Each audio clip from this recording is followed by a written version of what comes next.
Welcome back to the channel, everyone. My name is Luke, and this is going to be my review on Scream 6, now playing in theaters.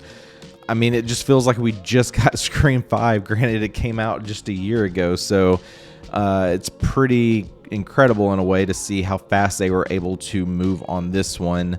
But man, Scream 6, I have to say, going into this, I'm a bit mixed on it. So here we have the remaining survivors of Woodsboro have decided get out of that town. They head their way to New York City because they want to try to start completely over and get a fresh take on building out their lives.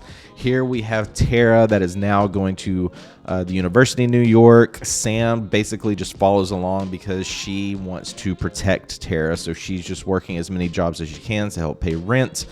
And basically everyone else is in the age where they are out of high school and now in college. And so this movie is the first one that's in a big city. So if you've seen the trailers, you know that there's a lot of inspiration around like Jason Goes to Manhattan, because now we are in the Big Apple. And so we also have new characters as well. Being that we're going to a city like New York, it's very expensive, so the core crew puts out anonymous ads so that they can get roommates so they can afford to live there. And so here we are meeting a variety of new characters, and we get some old ones returning. And basically a lot of this is pulling from all of the other Scream films. You're getting very similar formats, but this also kind of goes into what Scream 5 was doing as well. You get a very meta approach with Scream 6. When they finally break down of what's going on, they are now classifying what they're in as a franchise and explaining all of the various rules that go there. Mostly meaning that anyone can die at this point. If you're a legacy character, you're no longer safe. No one can be trusted. Love interests, all of the stuff that we've heard before, we're kind of bringing back here. So let's get into what worked and what didn't work with Scream 6. What worked is Ghostface is pretty brutal. I definitely think that they took Ghostface and the kills up a notch. We get a little bit more creative. Granted, the knife is still the primary weapon. We get a lot of stabs, but we do get a few that are pretty gruesome. This definitely has to be the bloodiest and goriest of all the Scream movies, and it is very entertaining to see Ghostface go around chopping people up. And it's really cool to see this in New York City. I think the city could have been utilized a little bit better. Most of what you get in this is around the play still with film and theater. Our core group is now calling themselves the Core 4, and those that are going to school are going for film-based degrees, and we get a lot of theatrical elements in this, especially since New York is a place, if you want to be an actor in the film business, generally that's where people go. And I think they played more on that versus utilizing the city, because we kind of stay within the same areas near the university, and then another particular area that is discovered later on in the movie, as well as everyone's apartments.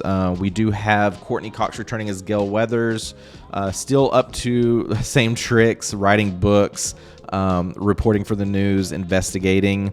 And there are things that happen in this I wish we could have gotten a little bit more time with her, especially when you get to the investigative side of things, because there are some moments in this that just kind of move in a very fast-like motion where we could have used a little bit more context. And that goes into things that kind of failed in this one. The biggest issue I had with this one, at least for me, is the predictability. I kind of had everything figured out really early on. And that's the thing going into the Scream movies, is it is a whodunit in a way. You want to know who's behind the mask. So after watching so many at this point, I mean, every viewer's going in just to look for the clues, try to figure out who is going to be the killer. And then if you figure, the next side of it is what is the motive around that. And there's a lot of moments in this that just make it far too predictable, for at least for me. And from others that I've seen, they've felt the same way. But that really hurt this movie for me, because now I'm stuck watching this for almost the full length 2-hour runtime, pretty much knowing who the killer is, but now trying to figure out the motive. And once we figure out the motive, especially going into the third act, is when things kind of went a little downhill for me. It all kind of makes sense. It's one of those things where should have thought of it. Once you see it, it's going to make complete sense. And I don't know, it just kind of brought the movie down a little bit. Needless to say, it's an extremely entertaining watch. The chemistry is great with the core group. I love that they're calling themselves the Core Four. Seeing Ghostface running around the city, the kills, how brutal they are, so much of that just keeps you on the edge of your seat, and it's very entertaining. But the third act, once you get the reveal and the motives, just kind of falls a little flat for me, and I think a lot of that just goes to how easy it was to predict everything. So with that being said, I'm going to give Scream 6. I'm going to go a 6 out of 10. I'm going high because I do think it's higher than what I was probably initially thinking I would.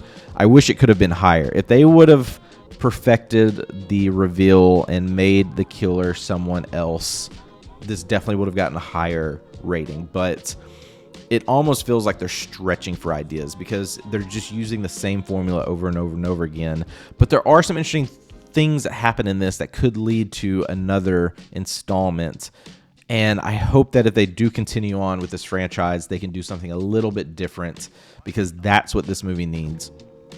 We need something different with Ghostface. We need something different with the core crew, especially now that we have, I guess, new legacy characters.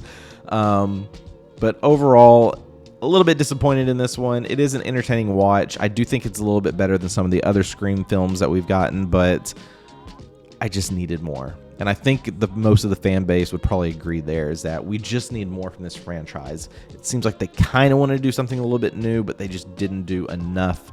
But I feel like they did do enough to keep this one very entertaining. I didn't take my eyes off the screen. And there's certain aspects I wanted more and more and more. But yeah, let me know what you thought of Scream 6 in the comments below. Let me know what your favorite of all the Scream movies are. I think for me, it has to be the original. I mean, that one just can't beat the original sometimes. Also, there is a little bit of a post-credit scene in this one, so be sure to stay through the credits to see that.